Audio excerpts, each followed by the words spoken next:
Hello there. Welcome back. Welcome back to day 9 of the 12 days of 2020 holiday style. I hope you've been having as much fun as I have had over these past 8 days, and now we're into our ninth day. We've covered some fun topics. I've gotten lots of nice feedback from so many of you, and I appreciate that. I'm just going to review for those of you maybe that have missed some of them. On day 1, we went to the jewelry box and we pulled out our jewelry box and we looked at ways that we could build statement necklaces. And on day 2, we looked at more accessories. We looked at earrings and brooches and scarves and even masks. Day 3, we reviewed some details about monochromatic dressing and what that is and how to do it for an elegant and a slimming look. And on day 4, we had some fun with plaid, which of course is the pattern of the holiday season. On day 5, we dressed up some denim, looked at some fun ways we could take denim out of our closet and do some fun things with not only our jeans, but also denim jackets. And on day 6, we looked at fanciful tops that we could pair back to whatever kind of a bottom we choose to wear. On day 7, we looked at our special jackets and dusters, not our work jackets. I had some fun with that. And then on day 8, we looked at footwear and all the different categories and what is happening in the marketplace with footwear. So today we are going to just touch on a little bit of color. And Peggy says, I always vote for color and texture instead of black. Yes, you do. I know you do. And with your sewing, you can just have so much fun with that. So that's kind of what the title of this is today. It's put your black back and wear color. So I just want to encourage you. Now, don't get me wrong. If I go into my closet, I have black there. And what I have been working towards is really moving the black to the bottom and keeping color up top. And the reason I say that is because on the bottom, black is really easy. Well, black is easy in many ways. And I think that's why a lot of women happen to gravitate to it because it doesn't show wear and tear all that much. And it's very slimming. It can thin you down because dark colors recede rather than call attention. They kind of mask things. So a lot of women will say to me, well, until I get those 10 pounds off, I'm just going to wear black. I totally get that. But I want you to remember that black is kind of like what everybody does, and it can get a bit boring. So I want to encourage you this holiday season to put the black back and pull out the color. And I'm going to talk a little bit about what colors maybe to be pulling out. The other thing about black is as we age, it's not as friendly to our faces. So it can make us look a little bit more tired. It can cast shadows onto our face and it can age us a bit. So that for me is like, okay, I'm putting the black back as much as I can. If you choose you are going to wear black, then I would just encourage you to let as much skin show through as you possibly can so that you soften that look. So, how many of you have had a color analysis or a color palette done? Go ahead and just put that in the comments so I know how seasoned we have today. Um, you know, color analysis is not an easy topic. And it's certainly not a topic that I can teach a lot on today in the 20 or 25 minutes that we have together. So I'm just going to highlight a few things. But as a color analyst, anybody that's going to do your analysis for you, needs to have experience. And my goodness, I've had, I think now about 15 years worth of experience trained by some of the best people. And it takes time. It's like a science. It's not just an art, it's a science as well. So when a color analyst does your palette or is going to do your palette, she's really going to look at right here to begin with. She's going to look at your hair, your skin, and your eyes. And that's kind of the inherent coloring that she's going to work with. Now, if you're monkeying around with your hair color, like of course I have done, it skews your palette and it changes things. And if you change the color again, it's going to change things on the palette again. If you start letting your hair go natural like I am, it's changing my palette.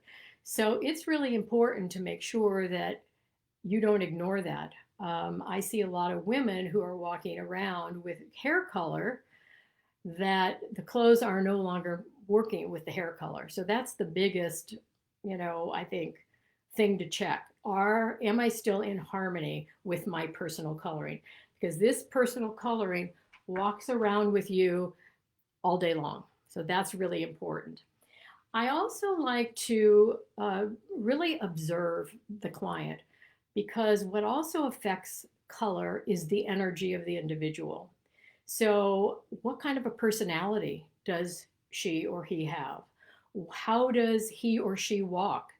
Determined, quick, fast paced, or soft and delicate? And you can tell that when we get into soft and delicate, we're going to want softer and more delicate sorts of colors. When we've got somebody with a big, bold personality and with high energy, that person is going to want to wear and is going to be better supported by colors that are more energetic and have more intensity to them. So it's really looking at a whole puzzle of, like I say, this area, the rhythm and the weight, your body movement, how light or how dark are you? So for instance, if we compare the two, you can see, there's one that's obviously very light and one that is obviously very dark. We're not going to be able to wear the same colors. So even we may be able to do some things that are out of a similar color family and may be close, it's not going to be the same. So there are real subtleties. So let me see here. Let me just look at my comments. So Karen, yes, of course, palette done for Peggy. And Patricia says, before my hair started to get grayer and not as dark as before, I was a winter. You're probably still a winter, but you're now just a patrician winter, or a winter that has had their colors softened down. So that might be something that we would take a look at for you, Patricia. But anyway, what I wanted to say is light versus dark, intensity, okay, quiet or energetic, as well as warm and cool. So color temperature. Is this area all warm, all cool, or is it a combination? And cool coloring has more pink tones, and warm colors have more yellow tones. So I'm just keeping it at a real simplistic level right at the moment. But here, let me show you this. Maybe this can give you a comparison. So if we look at this model, she is very warm. She's got warm hair, kind of, you see the yellow tinge there. She does have cool eyes. The skin tone, hard for me to tell, but it looks warm to me. And then we compare it to this particular woman. Okay. So her hair is definitely on the cooler side. Her skin is very pink as opposed to the other model. And her eyes are on the greenish side, but a bluish green. So cool versus warm. They're going to wear very different colors. And again, let me just show you, warm colors.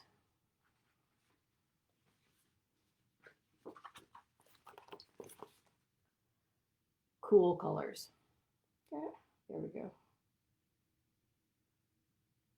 Now what I wanted to show you on the palettes, hair color, eye color, skin tone. Those are the things that she is walking around with, okay, up here. So everything else that goes on the palette must be able to support her inherent coloring. So if I was working with her and she said to me, Marion, what color should I wear for the holiday season? I would look at her palette and I'd say, okay, well, so I don't obviously see a Christmas red. That's obvious. Her color isn't strong enough to be able to support that. And so I would say to her, oh, I see this beautiful gold metallic down here. I think this would be beautiful in a top for you. Or I see this yummy pink, I don't know if you can see that, peachy pink lace. That would be beautiful for you. Or possibly we could move over here to this sort of a green for her. These are maybe a little too summery for the holiday season, but this would be the best of the two if we were going to pick something out of her closet or off her palette that she would want to wear for the holiday season. So just because red is in for Christmas and forest green is in for Christmas doesn't mean you're going to run out and do that. You're going to do what's on your palette, because when it's on your palette, then it begins to coordinate and harmonize with everything else in the closet as well.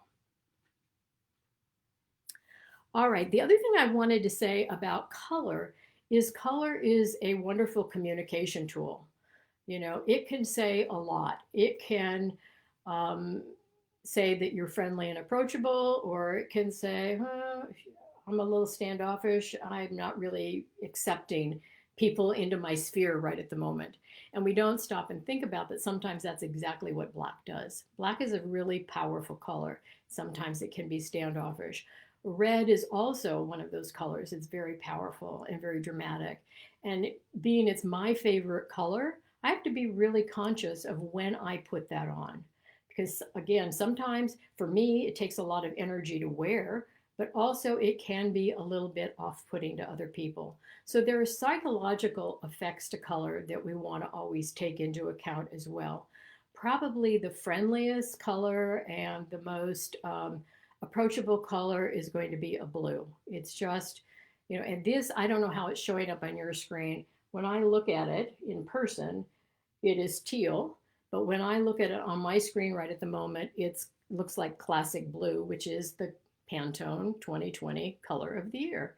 So, but it is a very acceptable color for communication as well as for trust. So that's something to always be thinking about.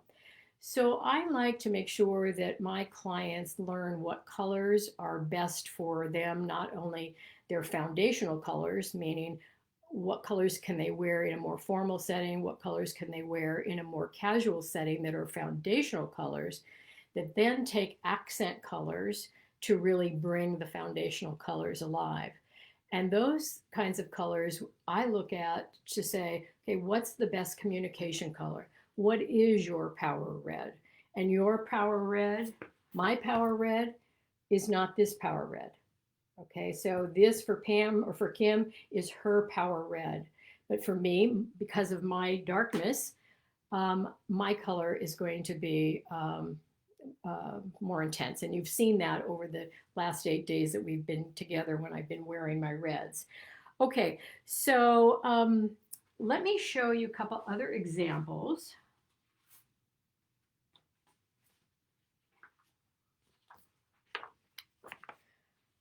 All right, so this is Pam, and Pam has just got that gorgeous, bronzy sort of color to her, doesn't she? Richness. When I see that, I just see a lot of richness, but I see a lot of brown in her. And when I pull up her color palette, you can see there that color palette just represents her and brings her alive so beautifully, doesn't it? But if I take this color palette and if I put it over Noelle, you'll see it's just too warm for her. She needs color, whoops, wrong one. She needs colors that are cooler. You see, softer, more muted. And can you see that in her eyes? Just at the way she's gazing at you, her look all tells you right off the bat without her even saying a word that there's a softness about her. So her colors have to soften down as well. So think about yourself and your personality and what needs to be brought forth. Here's the last one I'll just show you as an example. Oh, I know what I'll do. I'll go back and say with Pam, if she said to me, what should I do for the holiday season? Of course, I'm going to go right to these reds. So this is kind of a paprika red, and that would be just absolutely gorgeous on her. I'd also go to, let's see, that sort of that holly green. And then, of course, the gold down here in terms of jewelry.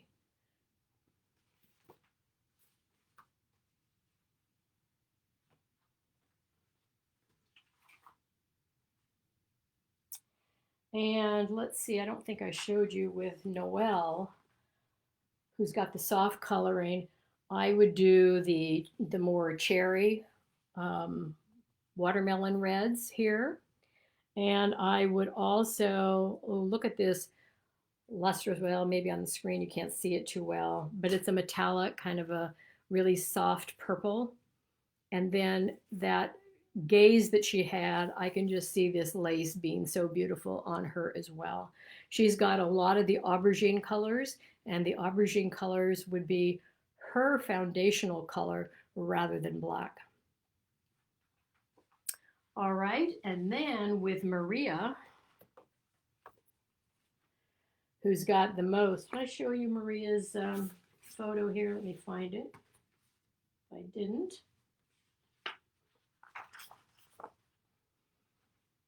Okay, so Maria's coloring right there, pretty strong. And then we look at her palette, and you can see the strength of that palette to support the strength in her look. So with Maria, we definitely go here for her reds. Okay, so that's going to be her scarlet red. We're going to go to her golds, maybe for gold jewelry. And she could also do, look at this purple, isn't that gorgeous? Or she could do this viridian here as well. So this particular individual, which would be more similar to my coloring, we can do bright colors. We can do lively colors. And so for us, this time of year is not difficult. For those of you that have very soft coloring or quiet coloring or light coloring, it may be a little more difficult. But my advice to you is never to deviate just because it's in the stores. Really stay true to what works for you, because when you do, you're going to have a palette in your wardrobe, in your closet, that really is going to mix and match and coordinate specifically for your personal coloring. So when you go to the closet and something isn't feeling right when you put it on, one of the first things you want to take a look at is the color. Is the color just not working for my personal coloring? That's really the question that you want to ask yourself. So let's see. Let's see what we have here. Karen says, if Christmas, whoops, where'd it go? If Christmas isn't your holiday, what other colors would one reach for to be festive? Hopefully I've answered that question now. You definitely are just going to look at quiet, your quieter colors, or a lace that's going to come through in a skin tone or one of your accent colors. Karen, you've done it really well in all the pictures that you have posted over the last, week or two, where, there's no black, there's no red, but all of your colors are soft and really you're staying true to your palette. And that's what, we want for everyone to do. What about white? Okay, so for whites, you really need to look at your skin tone. You need to look at the whites of your eyes and the color of your teeth. Okay, those are the three things that you really want to pay attention to. The warmer your skin tone. So let's see, if I look at this person who probably has the most warmth in her skin, this person is going to wear an ivory rather than a white. I wear an ivory rather than a white because of my skin tone. Now that my hair is going grayer, I may be able to start getting away with wearing a white, but at this point, I haven't transitioned. So look to your skin tone, look to the whites of your eyes, look to the color of your teeth. And why I say the color of your teeth is because you never want to wear a white that is, you know, what do I want to say? You never want to wear a white that is whiter than the color of your teeth because it will just make your teeth look more yellow. Does that make sense? And Barbara says, my favorite so far was today and the monochromatic classes. Good, good. I'm glad you have gotten something out of that. And I'm wearing your favorite color. You're a winter. Okay, well, we can relate. I am as well. And I have gone from, there are many types of winters. There are many types of springs. There are many types of summers and autumns. So, sometimes people get confused about, okay, well, if she's a winter and she wears those colors and you're a winter and you wear those colors, how come they're not the same? And it's because we are all different up here.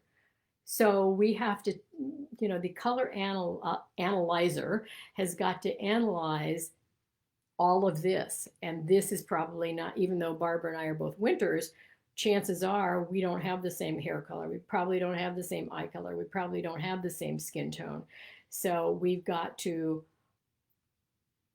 either soften the look. So with the hair going gray, I'm going to become eventually a patrician winter. That's what we call it anyway, in the system that I have studied under.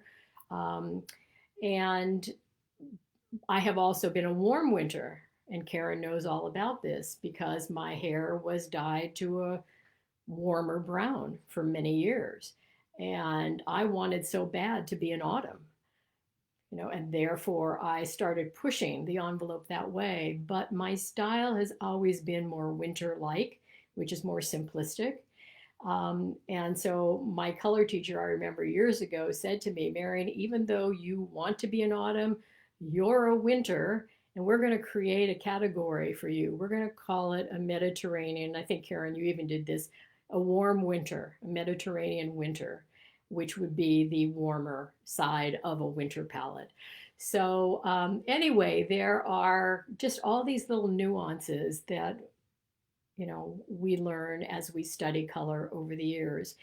And if you are a painter, you understand what I'm talking about because you can squeeze paint out of a tube and onto your palette, and then you begin changing the quality of the color by adding things to that base color. So if you add water to it or you add white to it, you can make it into a pastel. If you add black to it, you actually shade it and make it darker. If you brown it, if you add some brown in it or an umber, you can then make it more toasted or more autumn-like. You can take gray and add and make it muted. Or you can take the complement of the color on the color wheel and tone it down just by mixing the complements, but still keeping the intensity, but not quite as intense. So color is really a fascinating topic. And if you're an artist, you understand because when you paint something, you actually are mixing colors to be able to create a feeling, a mood, a reaction.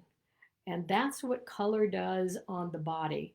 So really knowing what colors work for you and making sure that you keep up to date with your colors, very, very important. All right, so Karen, what do you say? Good colors for when our energy lags as we get closer to Christmas. So on the color palettes that I do, I put on colors that I call, let's just call them subtle. Let's call them quieter kinds of colors. And they're the colors that you wear when your energy is low. And that does happen. Or when we kind of want to hide in a corner and we don't want anybody to see us. So palettes should have those kinds of colors on it for you. And you always should make sure that your palette is marked so you know how you should use that particular color. So when I do a palette, I give you the name of the color, I give you the effect of the color, I tell you how to wear it, in what kinds of things you should wear it, and what the effect is. And one of the things would be subdued. So there's usually a couple of sticks full of color that will say, these are the colors that you want to wear when you want to be subdued and you want to be quiet. Or these are the colors that you want to wear. These are your dramatic colors.